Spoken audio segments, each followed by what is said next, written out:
Bismillahirrahmanirrahim. Alhamdulillahirabbil alamin arrahmanirrahim maliki yaumiddin. Iyyaka na'budu wa iyyaka nasta'in ihdinas siratal mustaqim siratal ladzina an'amta 'alaihim ghairil maghdubi 'alaihim. Sahabat-sahabat sekalian yang saya hormati, setelah Fatihah kita akan mengaji surat Al-Baqarah ayat ke-1 dan yang kedua, bahwa surat Al-Baqarah ini adalah surat yang panjang sampai 2 juz lebih. Yang di sini ada surat yang paling panjang, ada ayat-ayat paling panjang, dan di akhir surat ini ada semacam jimat, ada semacam mustika di mana jimat ini bisa meluluhkan semuanya. Itu tiga ayat akhir surat Al-Baqarah. Sahabat-sahabat sekalian, bismillahirrahmanirrahim. Saya bacakan dulu. Alif lam mim. Dzalikal kitabul la raiba fihi hudal lil muttaqin. Di sini ada namanya waqaf mu'anaqah, itu boleh dipilih. Nah, waqaf ini adalah hasil kesepakatan para ulama menyangkut makna yang tersirat. Alif lam mim pada ayat yang pertama ini hampir kiai-kiai atau ulama-ulama besar itu menyembunyikan makna ini. Kebanyakan jawaban mereka adalah selamat. Saya tidak tahu, ngomong gitu. Ada jawaban yang kedua, lebih selamat lagi, Allah lebih tahu maknanya.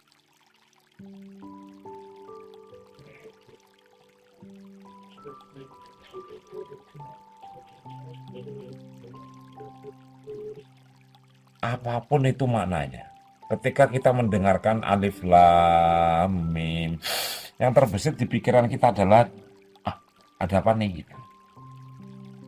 Setidaknya ayat ini memberitahukan supaya orang lain penasaran.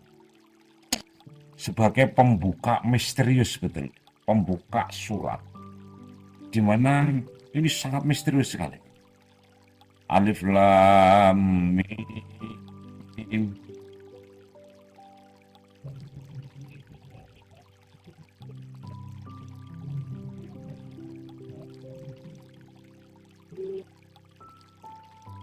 Dulu waktu kecil kita itu kalau mau imsak itu ada suara-suara wih, ketika memulai, mau ada pengumuman itu ada suara-suara itu. Begitu juga mau ada raya, pas raya ini pas menjelang malam raya itu ada macam-macam. Tentara juga sama. Ketika mengadakan sesuatu ada meriam. Jadi alif lam mim itu sebagai peringatan, sebagai tanbih, sebagai pengingat. Alif lam mim itu sebagai maknanya multi, sangat mulus sekali. Alif lam mim artinya bahwa di surat Al-Baqarah ini ada kisah yang heroik, ada kisah yang mengharukan,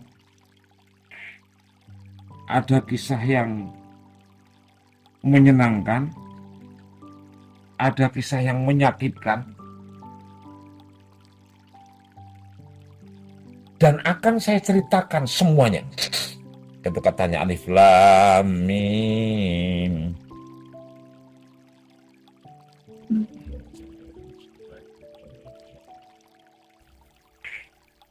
Alif lam mim.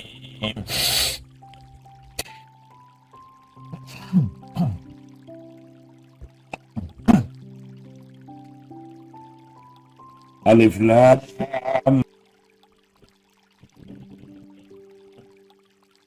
Kalau saya ayat ini untuk menakut-nakuti. Saya kalau di suatu tempat yang angker, itu saya nggak adzan. Allah Akbar enggak. Oh, mereka udah biasa. Tetapi saya menggunakan alif lam mim. Saya penasaran ada. Ini ada ilmu baru ini. Orang-orang kebanyakan pakai azan. Saya pakai alif lam mim. Dan itu efektif banget. Karena bagi mereka itu sesuatu yang baru. Untuk memberitahukan di suatu tempat. Alif lam mim sama seperti azan ketika mendengar ingin menyampaikan ini loh waktunya sholat. Allahu Akbar. Nah, itu loh, ini loh waktunya sholat. Alif lam mim. Dan apa ini? Supaya jadi perhatian banyak orang. Oke, itu maknanya seperti itu.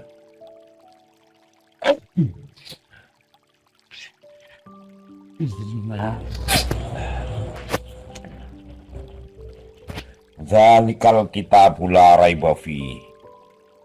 Kitab itu la raiba fi,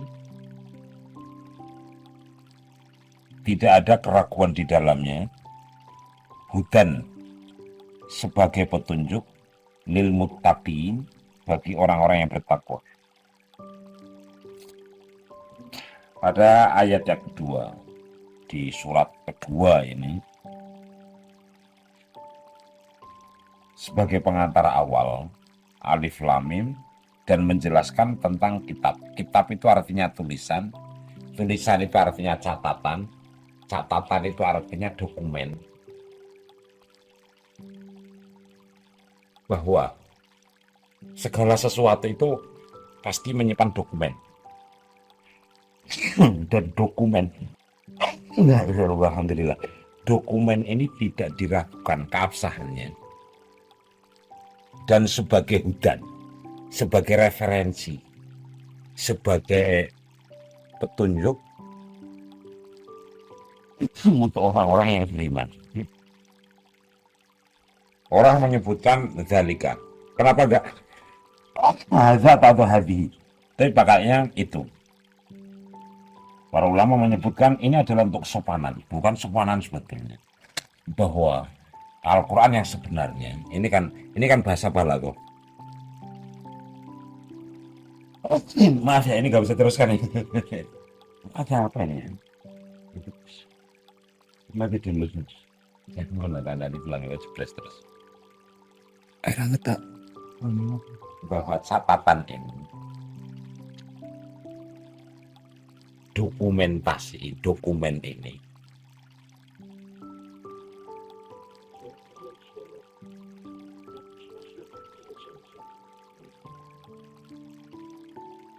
keabsahannya tidak perlu diragukan. Pernyataan tegas dari Allah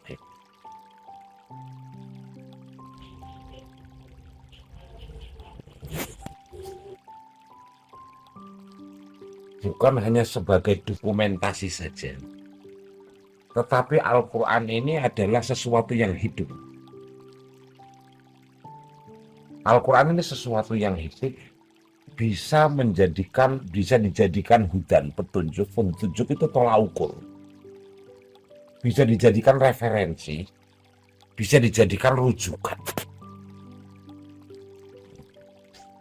Rujukan untuk siapa saja, untuk orang-orang muttaqin saja. Apa? Iya, amin.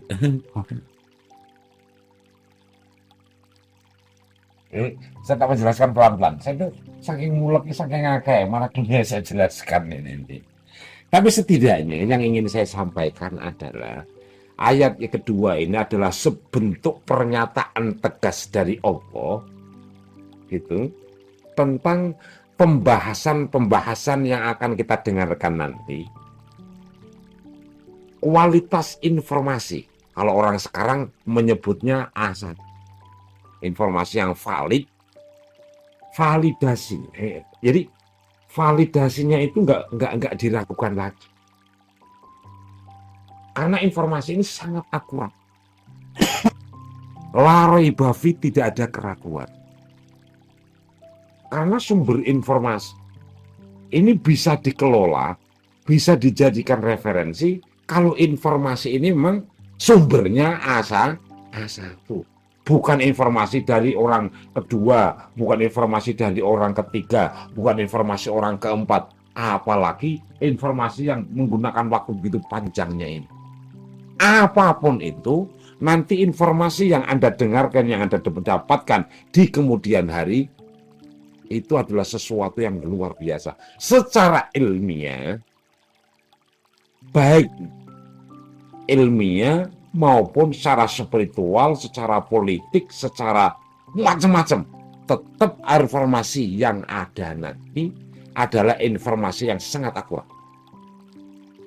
Karena informasi yang sangat akurat, apabila nanti otak kita atau pendidikan kita ini belum mencapai pada titik yang diinginkan Al-Quran, ya jangan buru-buru menyatakan Al-Quran ini nggak selaras dengan semesta, nggak selaras dengan zaman.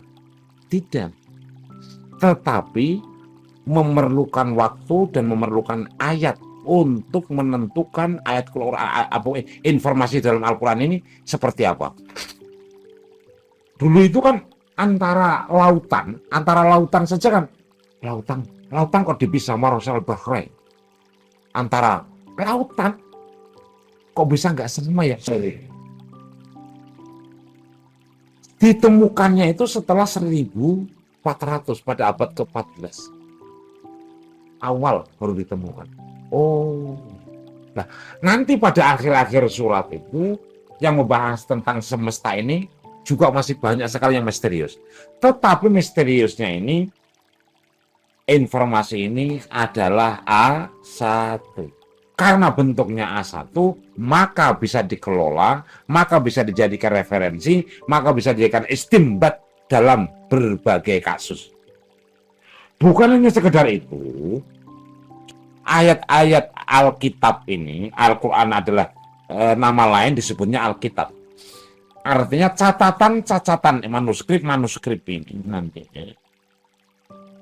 bisa dijadikan petunjuk. Karena Al-Quran ini sesuatu yang hidup, maka bisa dijadikan petunjuk untuk orang-orang yang membutuhkannya. Mutakin itu orang-orang yang membutuhkannya, orang-orang yang bertakwa. Jadi takwa di sini tidak seperti takwanya khotib di mimbar Jum'ah, itu beda. Jadi kalau mutakin di sini ini lebih pada menyatakan orang-orang yang lagi mencari identitas dirinya. Karena nantinya kita akan membahas tentang hati kita, tentang sosial kita, tentang keadaan kita nanti. Bahas. Oke.